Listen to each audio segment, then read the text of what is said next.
Assalamualaikum guys, I hope you all will be fine. Welcome back to my YouTube channel Quick Learning with Noor. Today we are going to start an American novel Beloved by Toni Morrison. ये novel round about 1980s में लिखा गया था और इसे 1987 में publish करवाया गया था। इस नॉवल का यॉनर हिस्टोरिकल फिक्शन है क्योंकि इसमें अमेरिका की हिस्ट्री बयान की गई है। अमेरिकन सिविल वॉर से पहले अमेरिका में रहने वाले वाइट पीपल ब्लैक पीपल को स्लेव्स की तरह ट्रीट करते थे। उस टाइम पीरियड में अमेरिका में रहने वाले ब्लैक पीपल के साथ स्लेवरी ट्रीटमेंट बहुत ज़्यादा कॉमन प्रैक्टिस थी। लेटर ऑन अमेरिका में अमेरिकन सिविल वॉर 1861 से स्टार्ट हुई और 1865 तक कंटिन्यू रही। उस टाइम में अमेरिका के अंदर स्लेवरी ट्रीटमेंट एक डोमिनेंट प्रॉब्लम था। अमेरिकन सिविल वॉर के बाद स्लेवरी का अमेरिका से खात्मा हो गया। बट ये नॉवल उस टाइम पीरियड की डिपिक्शन है जहाँ पर ब्लैक पीपल को स्लेव्स बनाकर रखा जाता था। अमेरिका की 2 फेमस स्टेट्स को इस नॉवल में डिस्कस किया गया है। The first one is Kentucky, the second one is Ohio. Kentucky एक स्लेव्ड स्टेट थी जहां पर ब्लैक पीपल के साथ बहुत ज़्यादा इनह्यूमन ट्रीटमेंट किया जाता था, जबकि ओहायो एक फ्री स्टेट थी। केंटकी और ओहायो स्टेट के दरमियान एक ओहायो रिवर है जिसको क्रॉस करके दूसरी स्टेट में पहुंचा जा सकता है। इस नॉवल की मेन प्रोटैगनिस्ट सैदी भी स्लेवरी और इनह्यूमन ट्रीटमेंट से छुटकारा हासिल करना चाहती थी और वो केंटकी स्टेट से निकलकर ओहायो रिवर को क्रॉस करके ओहायो स्टेट में पहुंच जाती हैं। मगर जब उनको पता चलता है कि उनके वाइट ओनर्स उनका पीछा कर रहे हैं तो वो अपने बच्चों का कत्ल करने की कोशिश करती हैं और वो अपनी इस अटेम्प्ट में कामयाब भी हो जाती हैं जब वो अपनी बेटी बिलविड का कत्ल कर देती हैं। इस इन्फेंटिसाइड की वजह से उनको अपनी लाइफ में बहुत ज़्यादा सफ़र करना पड़ता है। बिलविड का प्लॉट बहुत ज़्यादा कम्प्लेक्स है क्योंकि इसको किसी भी क्रोनोलॉजिकल ऑर्डर में नहीं लिखा गया। इस वजह से इस नावल के एक्शंस और प्लॉट को अंडरस्टैंड करना काफ़ी डिफ़िकल्ट है। इस नावल को रीड करना बहुत ज़्यादा ज़रूरी है क्योंकि इसकी पब्लिकेशन के नेक्स्ट ईयर ही 1988 में इसे पुलिट्ज़र प्राइज़ ऑफ फिक्शन से भी नवाजा गया था। इस नावल के प्लॉट में पास्ट की बिटर मेमोरीज को रिकॉल किया जाता है और फ्लैशबैक्स का भी यूज़ किया जाता है। राइटर प्रेजेंट की बात करते करते ही सडनली पास्ट की तरफ शिफ्ट हो जाती हैं जिसकी वजह से बहुत सारी कन्फ्यूजन्स क्रिएट होती हैं। इस नावल की सेटिंग ओहायो फ्री स्टेट में रखी गई है। सैदी अपनी पास्ट की मेमोरीज को रिकॉल करती हैं जब वो केंटकी स्टेट में एज अ स्लेव रहा करती थी। वो मिस्टर और मिसेस गार्डनर की प्लांटेशन स्वीट होम में काम किया करती थी। वहाँ पर उनके एक ऑनर को स्कूल टीचर का नाम दिया गया है। ये स्कूल टीचर स्लेव्स को एनिमल्स कंसीडर करता था। वो सैदी के साथ साथ बाकी सारे स्लेव्स को भी एक्सप्लॉइट करता था। बिलविड इंग्लिश लिटरेचर के मोस्ट फेमस और इम्पोर्टेंट नॉवेल्स में से एक है। इस नॉवल के थ्रू वाइट पीपल की मेंटेलिटी को शो करवाया गया है। अमेरिका में रहने वाले वाइट इनहेबिटेंट्स खुद को सुपीरियर कंसीडर करते थे। वो ब्लैक स्लेव्स के साथ बहुत ब्रूटल बिहेवियर रखते थे। वो ब्लैक स्लेव्स को अनसिविलाइज्ड कंसीडर करते थे और ये समझते थे कि ये उनकी रिस्पॉन्सिबिलिटी है कि वो उनको सिविलाइज करें। सो आई होप नॉवल का बैकग्राउंड आपको अच्छे से समझ आ गया होगा।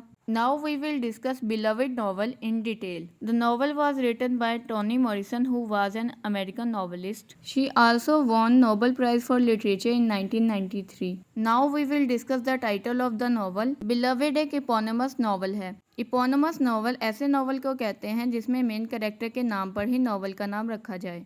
नॉवल का टाइटल भी बिलविड है और सैदी की बेटी का नाम भी बिलविड है। The title beloved is the symbol of how the past can invade the present. यानी कि पास में सैदी ने बिलविड को स्लेवरी से बचाने के लिए उसका मर्डर किया था जिसको इन्फेंटिसाइड कहा जाता है और बाद में बिलविड की घोस्ट सैदी के ही घर में आकर उसके साथ रहना शुरू कर देती है और इस नॉवल के थ्रू स्लेवरी की बिटर पास्ट की मेमोरीज को भी रिकॉल किया जाता है। Now we are going to discuss the character sketch of Sethe Suggs. Sethe Suggs was a black woman यानी कि वो एक हबशी थी। She was a previous slave who has escaped from the slavery. Slavery वाली लाइफ से छुटकारा हासिल करने के लिए वो केंटकी स्टेट से भाग गई थी। She was the wife of hall. Hall भी स्वीट होम प्लांटेशन में एक स्लेव था।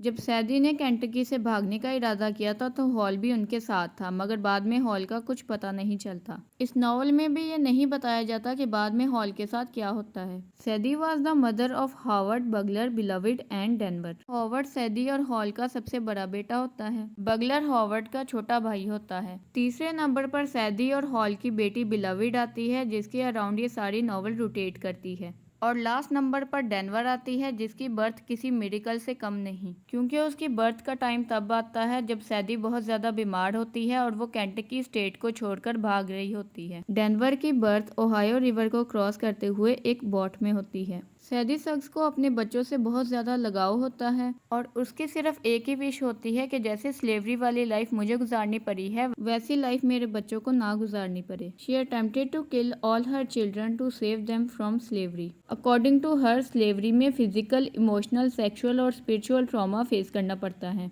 जैसा कि मैंने लेक्चर के स्टार्ट में ही बताया था कि जब वो भाग रही होती है उसे बाद में पता चलता है कि उसके वाइट ऑनर्स उसका पीछा कर रहे हैं। सैदी को लगता है कि स्कूल टीचर उसके बच्चों को उससे हमेशा के लिए जुदा कर देगा। वो अपने बेटों की जान और अपनी बेटी की इज्जत की हिफाजत की खातिर उनका कत्ल करने की कोशिश करती है।